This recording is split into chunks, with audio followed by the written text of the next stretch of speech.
Bismillahirrahmanirrahim. Assalamualaikum warahmatullahi wabarakatuh. Ahlan wa sahlan wa marhaban bikum fi qonati.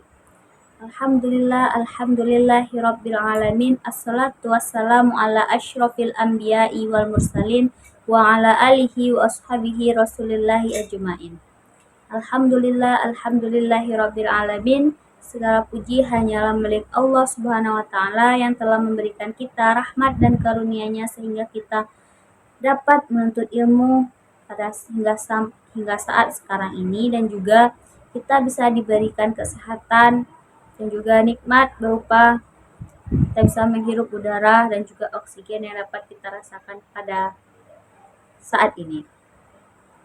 Baiklah, saya Wadil Haki akan menjelaskan tentang hadis ke-13. Baiklah, saya akan membacakan hadisnya. Bismillahirrahmanirrahim. Hadisu Abi Ayyuba al-Ansari radhiyallahu anhu. Anna Rasulullah sallallahu alaihi wasallam qala la yahillu li muslimin ayahjura akhahu fawqa thalathi layalin faltakiyani fayu'ridu hada wa yu'ridu hada wa khairuhuma alladhi yabda'u bisalami. Rawahul Bukhari wa Muslim wa Tirmizi wa Abu Daud wa Ahmad wa Malik.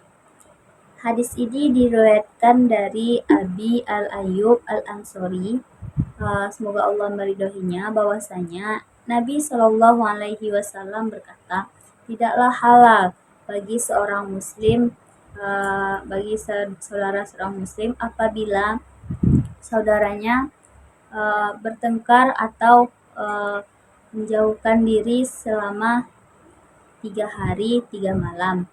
Dan kemudian apabila mereka bertemu, mereka saling memalingkan wajahnya. Yang satu memalingkan wajahnya, yang satu lagi memalingkan wajahnya. Dan kemudian sebaik-baiknya dari keduanya ialah ia memulai dengan membaca salam. Hadis riwayat Bukhari wa Muslim wa Tirmizi wa Abu Daud wa Ahmad wa Malik. Pada hadis ini menjelaskan tentang seseorang muslim bertengkar dengan saudara muslim yang lainnya. Dalam hadis ini kita tidak boleh bertengkar dari sesama saudara kita lebih dari 3 hari. Dan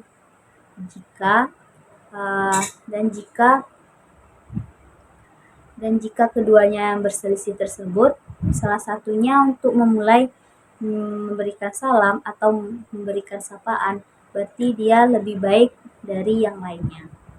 Dan juga jika kita memutuskan silaturahmi, berarti jika kita tidak memaafkan saudara kita tersebut, berarti kita telah memutuskan silaturahmi antar sesama muslim. Menjalin silaturahmi antar sesama sangatlah penting dalam kehidupan manusia, sehingga Rasulullah Shallallahu Alaihi Wasallam melarang umatnya untuk memutuskan silaturahmi, sebab memutuskan hubungan silaturahmi dapat menimbulkan masalah-masalah dalam kehidupan manusia. Rasulullah berkata, tidak ada suatu dosa yang lebih layak dipercepat hukumannya di dunia oleh Allah kepada pelakunya di samping azab yang disimpan baginya di akhirat daripada zina dan juga memutuskan silaturahmi. Dalam ajaran Islam, hubungan antar sesama, khususnya antar sesama anggota keluarga, harus dijaga dengan baik, karena keretakan keluarga bisa berakibatkan sangat buruk. Walaupun dalam hadis tersebut dilarang untuk memutuskan hubungan sampai 3 hari. Adanya kebolehan untuk memutuskan dalam 3 hari, namun hal itu menunjukkan adanya batas waktu maksimal yang harus dihindari. Jika terlanjur terjadi keretakan atau kerenggangan hubungan dengan kerabat atau siapapun, maka hendaklah perbaiki dan juga adakanlah silaturahmi. Oleh karena itu, Nabi Muhammad SAW menganjurkan kita untuk menjaga silaturahmi, menjaga hubungan baik kita antar sesama muslim. Setelah melewati waktu maksimal yaitu 3 hari, selanjutnya Nabi menyatakan tidak halal bagi seorang muslim mendiamkan saudaranya lebih 3 malam atau jika bertemu yang satu berpalingkan wajahnya, yang satu lagi memalingkan wajahnya. Dan apabila salah satu dari keduanya mengucapkan salam, maka khairuhuma. Dan juga diperingatkan dengan keras bahwa orang yang memutuskan silaturahmi tidak akan masuk ke dalam surga. Menurut Imam Nawawi, sebagaimana yang dikutip oleh Muhammad Rusdi mengatakan bahwa persengketaan harus diakhiri dalam 3 hari, tidak boleh lebih. Dan juga menurut para pendapat ulama pun begitu. 3 hari karena dalam jiwa manusia terdapat amalah dan juga akhlak yang jelek dan harus dikuasai ketika bertengkar dalam keadaan marah, sehingga dalam waktu 3 hari itu diharapkan untuk menghilangkan perasaan tersebut. Dengan demikian tidak akan halal bagi seorang muslim untuk bersengketa dengan saudaranya lebih dari 3 hari, yang ditandai dengan tidak saling menatap muka dan juga tidak menegur sapa. Jadi, cara efektif untuk membuka kembali hubungan yang telah terputus adalah dengan mengucapkan salam sebagai tanda dibukanya kembali hubungan kekerabatan. Hal ini bukan berarti bahwa orang yang mulai salam itu berarti dia kalah, tetapi mengingat betapa pentingnya dan mulianya orang yang menyambung silaturahmi. Allah Subhanahu wa taala memberikan berkah tersendiri bagi pelaku yang menyambung silaturahmi baik di dunia maupun di akhirat. Rasulullah Shallallahu Alaihi Wasallam bersabda, jika salah seorang dari kalian bertemu dengan saudaranya, hendaklah ia mengucapkan salam. Jika kemudian keduanya berhalangan oleh pohon atau tembok atau batu lalu bertemu lagi, hendaklah ia mengucapkan salam lagi kepadanya. Penjelasan hadis tersebut mengisyaratkan begitu penting dan mulianya menjalin hubungan silaturahmi karena merupakan amal soleh yang penuh berkah dan juga memberikan kepada pelakunya kebaikan di dunia maupun di akhirat kelak. Adab-adab silaturahmi. Mengingat begitu pentingnya menyambung silaturahmi antar sesama manusia, maka seorang muslim seharusnya mempelajari terlebih dahulu adab-adab yang berkaitan dengan silaturahmi.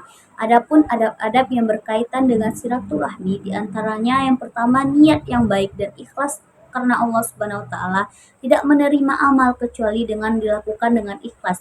Oleh karena itu wajib bagi siapa saja untuk mengikhlaskan niat kepada Allah Subhanahu wa taala di dalam menyambung tali silaturahmi.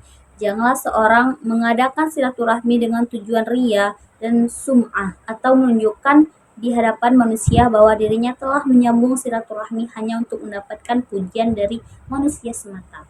Yang kedua yaitu mengharapkan pahala. Hendaknya seorang muslim mengadakan silaturahmi hanya semata-mata untuk mengharapkan dan mengejar pahala dari Allah Subhanahu wa taala sebagaimana yang Allah janjikan. Oleh karena itu, hubungan silaturahmi yang dijalin antara sesama manusia betul-betul merupakan bentuk ketaatan kepada Allah dan juga Rasul-Nya, sehingga terwujud kedamaian dan juga kebahagiaan di antara sesama yang merupakan salah satu dari inti ajaran Islam. Yang ketiga, memulai silaturahmi dari kekerabatan terdekat. Semakin dekat hubungan rahim, maka semakin penting mengadakan silaturahmi dengannya. Dengan demikian, silaturahmi hendaknya diawali dan dijaga dengan baik dengan keluarga terdekat, terutama memiliki nasab keturunan. Yang keempat, silaturahmi bukan untuk mendapatkan balasan, mengharapkan balasan bukanlah hakikat dari silaturahmi. Hakikat silaturahmi adalah jika seseorang mengadakan silaturahmi semata-mata mencari ridho Allah Subhanahu wa taala dengan berbagai macam cara yang dapat dilakukan, hendaklah seseorang tidak dibatasi silaturahmi hanya kepada orang yang menyambung silaturahmi saja dengannya. Sehingga ia memutuskan silaturahmi dengan orang yang memutuskan silaturahmi dengannya. Yang kelima yaitu ada sabar menjalin silaturahmi.